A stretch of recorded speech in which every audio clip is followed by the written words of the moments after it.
du jour au lendemain de rejoindre pour moi le Front de gauche. Ce qui a fait la différence, en tout cas, c'est qu'il n'y avait pas le PS dans cette histoire. Parce que s'il y était, excusez-moi, j'en aurais pas été. Voilà, donc j'espère que pour la suite, avec toute alliance, en tout cas, qui s'appellerait Front de gauche, ou en tout cas ce mouvement de gauche, moi je poursuivrai tant qu'il n'y aura pas le PS dans l'histoire. Voilà, en tout cas le PS tel qu'il est aujourd'hui, et le PS qui a été dans ces arrondissements-là, excusez-moi, on l'a payé cher. Ils nous ont fait beaucoup de tort, malheureusement. J'ai pas envie de dire tous pourris, tous pareils. Ce serait, je sais pas, insultant de ma part de dire ça. J'ai pas prétention de connaître tous les socialistes, mais ceux que j'ai connus dans ces arrondissements, franchement, c'est la honte. Donc il faut s'en débarrasser. Pendant longtemps, ces gens-là nous ont, enfin, auprès des habitants de ces arrondissements, en fait, ça a toujours été ça. C'était si vous ne votez pas pour la gauche unie, si vous ne votez pas, c'est faire la place au grand méchant loup, le Front National. Le Front National, il est là aujourd'hui et ils sont en grande partie fautifs. Parce que s'ils avaient fait leur vrai travail de socialistes, de gens de gauche comme ils le disent, le Front National, même avec moins de 30%, n'aurait pas récupéré la mairie 13-14. Donc à un moment donné, on est tous responsables, moi aussi je suis responsable dans cette histoire-là. Peut-être qu'à un moment donné, je me suis tue, après où j'ai fait moins de bruit, ou alors les habitants de ces arrondissements-là ou des quartiers populaires n'ont pas su, justement, s'octroyer ce droit à la citoyenneté. Même quand on est enfant d'immigrés, avec une nationalité française, avec un vécu depuis toujours sur le territoire français, beaucoup, au fil des années, finalement, on ne sait plus trop qui on est. Moi, je fais partie de ceux qui, oui, je suis française, mais après, il me plaît d'être beaucoup de choses, et ce que l'héritage, en partie de mes parents. Mais après, tout ce qui me nourrit, voilà, je suis une fille qui a toujours adoré le théâtre. Je travaille dans un théâtre, au théâtre du Merlan, un théâtre implanté dans les quartiers nord. On a des équipements culturels, on a un théâtre, on a un espace culturel au sein même du quartier de la Busserie, on a une bibliothèque très importante. On a des équipements certes sportifs fermés l'été comme les piscines, ou des équipements, oui, sportifs laissés à l'abandon, ou en tout cas où tout n'est pas assez entretenu. Mais bon, moi, la politique pour moi, c'est à un moment donné se dire je dois moi aussi participer, j'ai capacité à faire, à partager. Je suis sur un lieu donné, donc je suis sur un quartier, je me réveille le matin, je constate qu'il y a des déficits, qu'il y a des manques. Donc on peut pas vivre quelque part et fermer les yeux. Malheureusement, on est de moins en moins nombreux à faire ce constat et à agir. Donc l'espace le plus propice, accessible pour les habitants des quartiers populaires, en tout cas, c'est souvent l'espace associatif. Après, moi, je fais le distinguo entre l'espace associatif investi uniquement par des bénévoles, où justement, il y a toujours cette volonté d'être tout le temps en mouvement. Parce qu'en fait, comme toute organisation, qu'elle soit syndicale, associative et autres, ou politique, c'est de toujours être en mouvement. C'est de pas arrêter le temps. Parce que, en fait, dès qu'on n'est plus en mouvement, on n'est plus créatif. On n'est plus en mesure de proposer. Et on va s'asseoir sur les acquis. Les acquis, c'est important, mais les acquis, on peut vous les enlever du jour au lendemain. Donc, moi, j'ai jusqu'à présent fait le choix d'être active dans un espace associatif en étant bénévole, parce que j'ai la chance de travailler à côté, mais c'est quelque chose aussi que je défends avec les autres membres de l'association, c'est de maintenir ce bénévolat et que ça tourne à l'intérieur, qu'à un moment donné, même une présidence d'association, ce soit pas la même pendant 10 ans, 20 ans, 30 ans, et ça doit être pareil pour un centre social, ça doit être pareil pour un théâtre. D'ailleurs, là, aujourd'hui, puisque je travaille dans un théâtre, je tiens, comme ça a déjà été fait, à soutenir, enfin, faire un appel à soutien au mouvement des intermittents du spectacle Et là, c'est important aussi de dire que ce qu'ils défendent, c'est pas que pour eux, c'est pour tous. Le message est très clair. Mais il faut que ce qui soit défendu pour tous soit défendu certes par les intermittents du spectacle, mais aussi par ceux qui dirigent les équipements culturels. Tous les directeurs, qu'ils soient de scènes nationales, de théâtres municipaux ou ailleurs, doivent soutenir vraiment ce mouvement sans ambiguïté et ne pas, parce que ça va justement éviter de stigmatiser les intermittents qui aujourd'hui sont désignés comme des gens qui profitent du système, qui font dépenser beaucoup d'argent. Je suis désolée, penchons-nous, moi je suis une permanente au Théâtre du Merlan, penchons-nous sur le nombre de salariés qui travaillent aussi, qui sont des permanents. Alors moi aussi, demain, je vais être regardée de travers comme quelqu'un qui profite du système, comme quelqu'un qui travaille dans un théâtre, en fait, qui ne sert à rien. Non, nous devons tous servir à quelque chose. Donc l'engagement au sein du Front de gauche pendant la campagne municipale, oui, ça a été important, ça a été important parce qu'à un moment donné, on a été prêt aussi, dans les quartiers populaires, à dire « je dois aussi m'engager politiquement ». Nous avons été tous très forts dans les quartiers populaires à nous engager, oui, dans l'espace associatif. Et je dirais même que ça a été finalement le seul espace qui a été permis à un grand nombre d'enfants d'immigrés qui ont grandi dans les quartiers populaires, qui sont encore dans ces HLM abandonnés, ces HLM où il n'y a plus du tout de mixité sociale, plus du tout de mixité ethnique. C'est une catastrophe. Donc, l'espace associatif ne pouvait plus nous suffire pour prendre la parole et mener la résistance et le combat. Nous devions aussi, à un moment donné, de rejoindre les autres dans l'espace politique.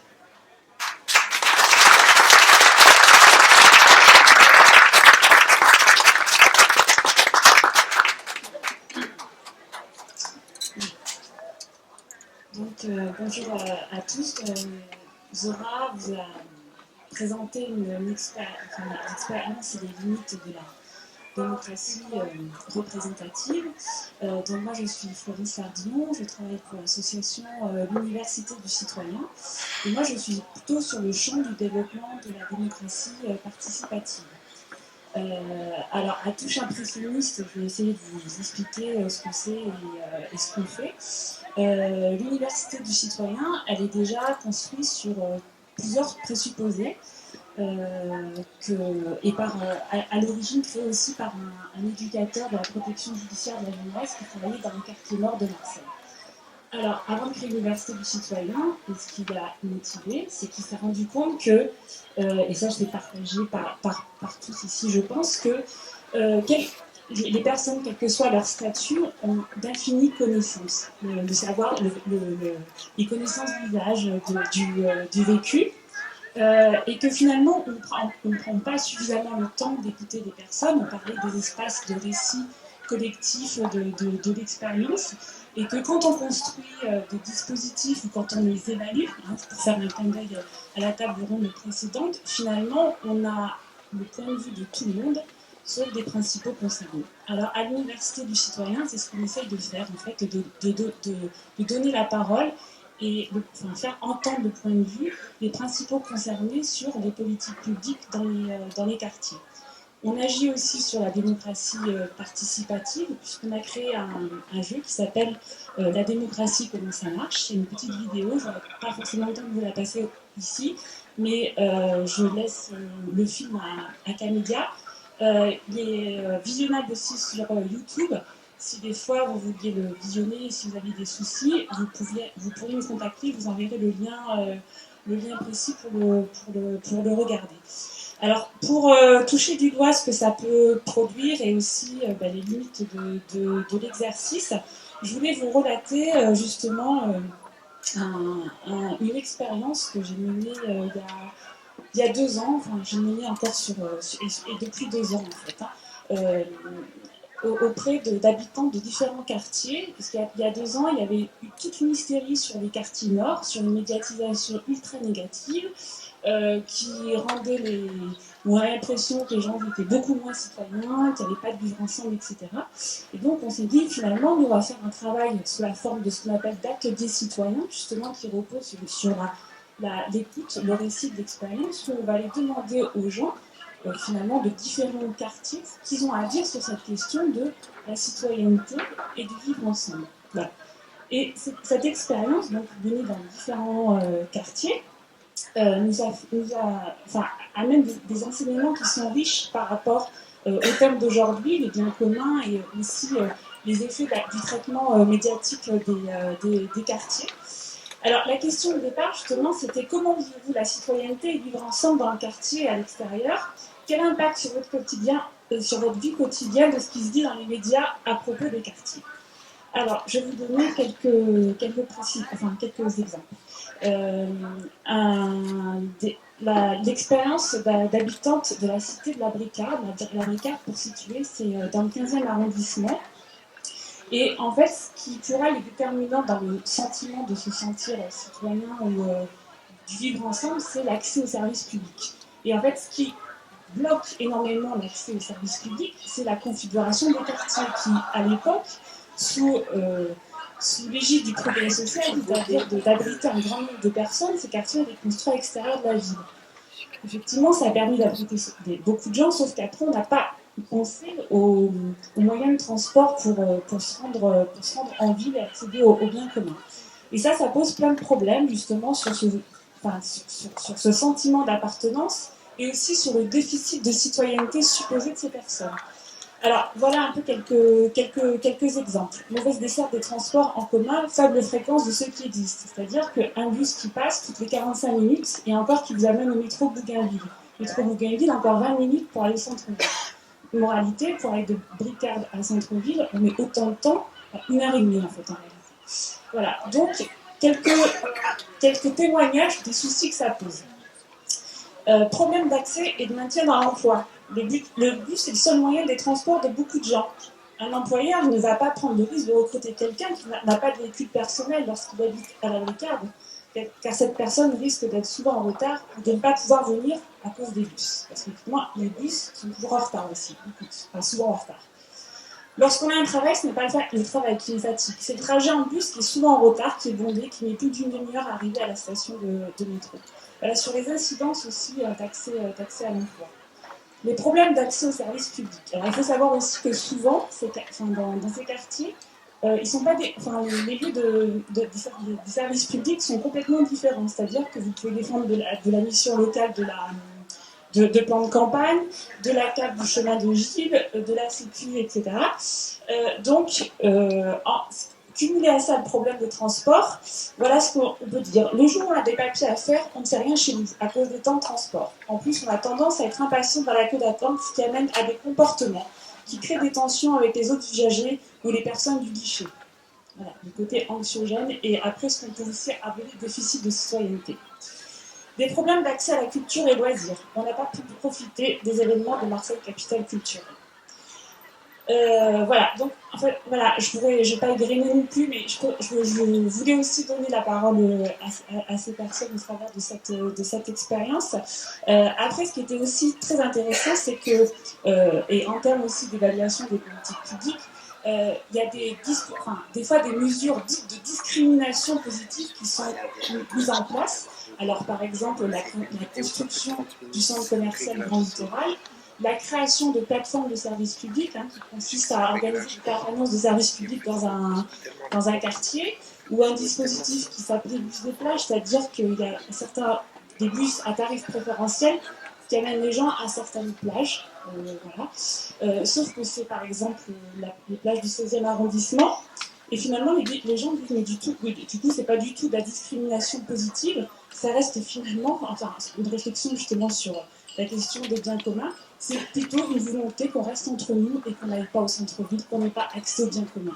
Voilà, c'est des exemples qui expriment comment justement on vit la citoyenneté et vivre ensemble, qu'est-ce qui constitue finalement un frein.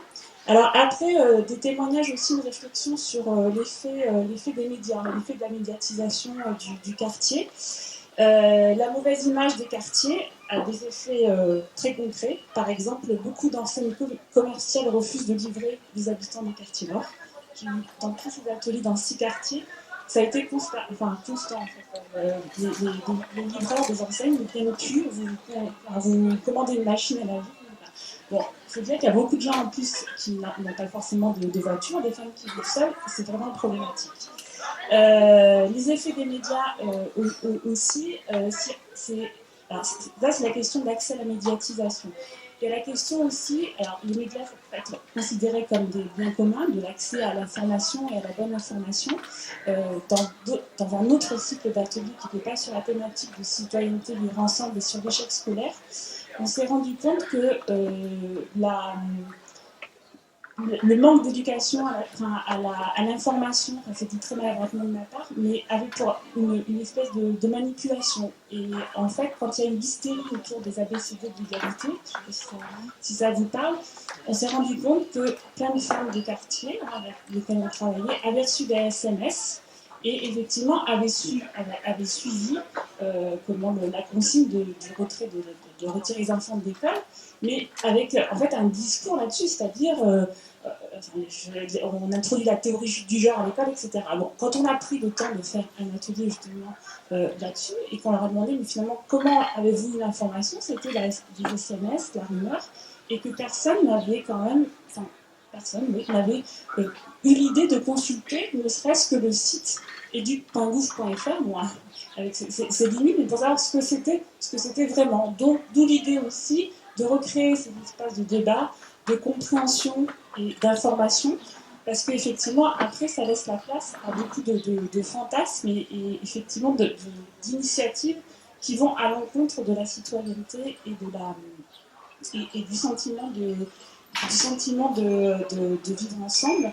Alors, autre conséquence aussi de cette stigmatisation, de cette relégation, la distance entre les gens. Lorsqu'on sort du quartier, on n'est pas à l'aise avec les autres, finalement, on ne sait plus quoi dire, on ne sait plus quoi faire. Après, ce qui m'a moi le plus interpellée dans cette expérience, et qu'on vit aussi beaucoup, c'est que les gens ont quand même souvent intégré comme normal le fait d'être maltraités dans les services publics ou d'être traités de façon inégale. Et que du coup, ils pensent qu'ils n'ont même plus à faire valoir leurs droits. Et là, je vais vous raconter aussi une expérience, ça c'est pas drôle du tout, mais à la fin d'un atelier, une personne me dit « Ah, en fait, il faut que je vous parle de quelque chose. » Je dis « Oui, en fait, notre lotissement n'est pas sur la carte de Marseille. » Je dis « Mais comment ça, c'est pas vous ?» Oui, je me suis rendu compte parce qu'un jour, j'ai voulu appeler des pompiers et en fait, ils ne nous géolocalisaient pas. Ah, ça fait combien de temps cette histoire? 3 ans. Bon, et alors depuis, vous avez fait quoi? Ah ben rien, quand on a besoin des pompiers, en fait, on va les attendre sur le rond-point de Grand Littoral.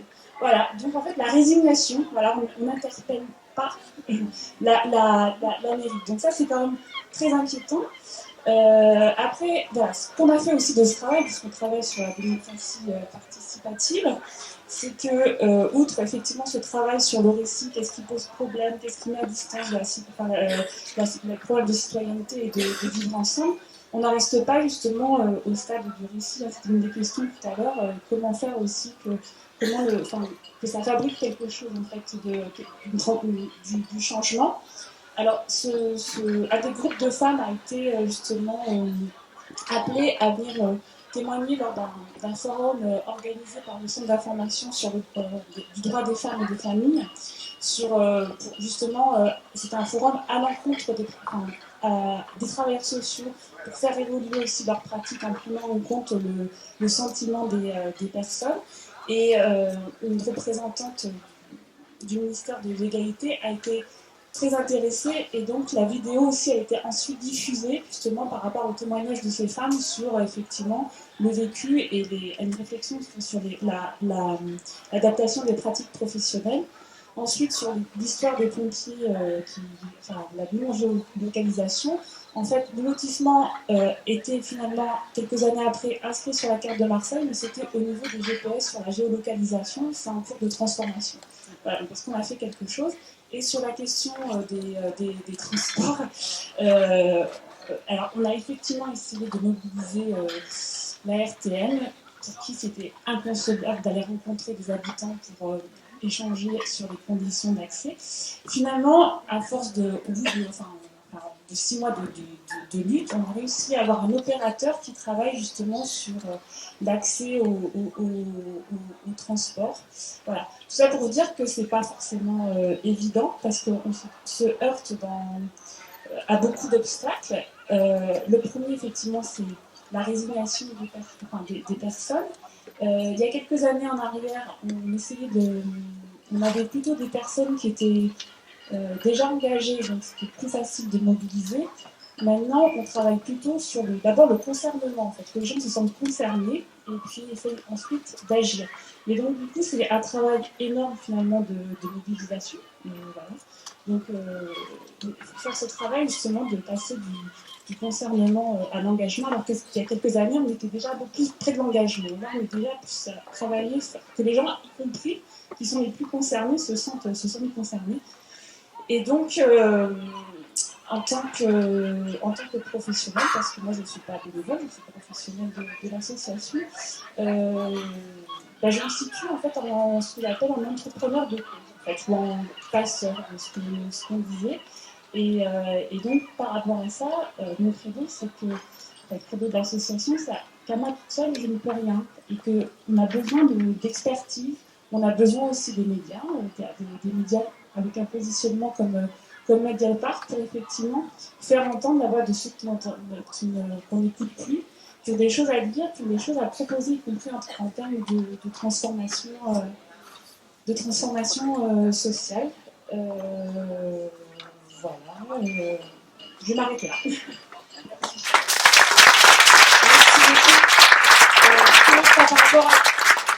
Par rapport à ce positionnement, à ces initiatives, on aimerait savoir quelle est la réponse des pouvoirs publics, parce que par exemple sur toutes les grandes politiques de l'État qui touchent ces quartiers, ça va être sur les opérations de sécurité, sur les opérations, là où on a dépensé plus d'argent, c'était sur les opérations de renouvellement urbain, où on a multiplié, alors maintenant, on a multiplié les consultations.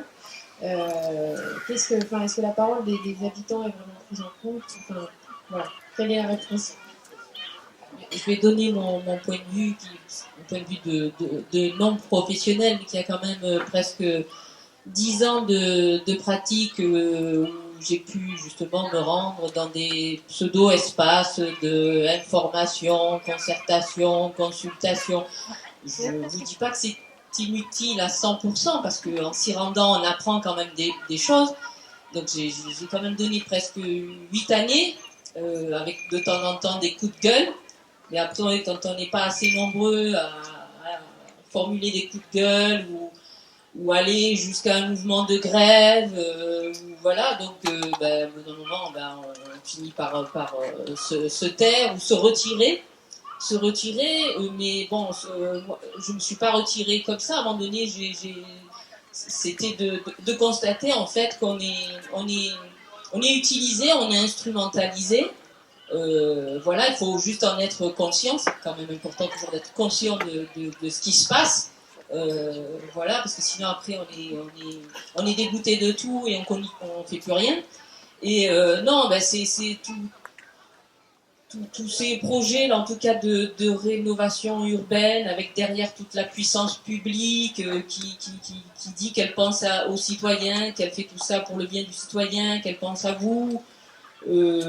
Pourquoi pas, mais c'est comment, c'est quel moyen vous donnez aux gens à un moment donné qui ont envie justement d'être force de proposition, parce que c'est ce qui nous est arrivé nous au sein de notre toute petite association de défense de locataires face à un projet de rénovation urbaine de plus de 300 millions d'euros avec le projet de 700 millions d'euros de la rocade L2. Donc vous savez, quand vous voyez ces chiffres-là, je ne veux pas penser en chiffres, mais quand même, à un moment donné, ces chiffres, pour moi, ça doit être aussi synonyme d'aide à l'éducation, au service public, puisque justement, Florence disait à juste titre qu'il y avait aussi une désertification de services publics sur ces territoires-là. Pourquoi tous ces millions ne servent pas à ça, principalement? C'est-à-dire, souvent, dans la rénovation urbaine, on ne rénove que le bâti. Et en fait, il n'y a pas d'apport financier pour tout ce qui est social, éducatif, culture, tout ça n'est pas pensé. Alors vous arrivez avec toujours votre humanité, votre naïveté, mais c'est ce qui nous fait avancer, marcher. Donc vous arrivez avec ça et en face de vous, vous n'avez que des techniciens, rarement des décideurs. Et c'est là où à un moment donné vous dites mais où sont les décideurs? Parce que nous à un moment donné on en a marre, on veut parler avec les décideurs. C'est eux qui signent, c'est eux qui décident. Donc les techniciens à un moment donné, ils ont les mains liées, on ne peut pas leur en vouloir, ils font leur boulot, ils sont contraints de le faire, ils sont envoyés sur le terrain pour rencontrer les gens. Nous, avec notre association, on a fait le choix de ne plus participer à aucune association de concertation, de rénovation urbaine. Maintenant, on exige du boulot, de la formation, de l'argent pour les jeunes, du soutien pour les familles. Oui, on a eu droit à quoi? À tous ces plans de sécurité, ZSP, je sais plus quoi, après on n'a que de la police qui nous entoure, de la police qui contrôle tout le monde. Il suffit que vous ayez un phare cassé, vous êtes contrôlé, vous avez un PV, vous n'avez pas de quoi finir le mois, vous devez payer un PV. Enfin, tout le monde est contrôlé, même vous êtes soupçonné de transporter de la drogue sur vous. Des parents sont venus nous voir en nous disant je prends le chemin de l'école pour récupérer mes enfants, un policier me contrôle en me disant je vous contrôle parce que il se pourrait, monsieur ou madame, que vous transportiez de la drogue. Et il disait mais je vais chercher mon enfant à l'école. Mais vous voyez ce qu'à un moment donné, au jour d'aujourd'hui, le mot parole, tout à l'heure on disait prendre la parole, dialoguer, parfois, excusez-moi, prendre la parole, dialoguer c'est dur, parfois je la refuse, parfois je dis merde, parfois je dis non, comme quand Ravier est arrivé suite au décès d'un habitant, est arrivé sur la Busserine, ça m'a mise hors de moi, il était impensable que Ravier mettre les pieds sur le quartier. Pour moi, je le chasse, excusez-moi, je n'ai pas pu penser autrement. J'ai dit, je viens, je le chasse. Je lui dis, monsieur, vous ne mettez pas les pieds ici, vous êtes interdit. Je ne peux pas accepter. Il y a des choses, à un moment donné, on est obligé de refuser. On est obligé de sortir, d'être hors de soi, de faire grève, de manifester dans la rue, de dire non. Sinon, on ne peut pas juste se contenter d'aller gentiment écouter l'opinion, le point de vue de l'un, le point de vue de l'autre. Il n'est pas question d'opinion, là il est de défendre des valeurs, et moi la valeur principale, c'est la justice. La justice, pas celle qui met les gens en prison pour un oui, pour un non.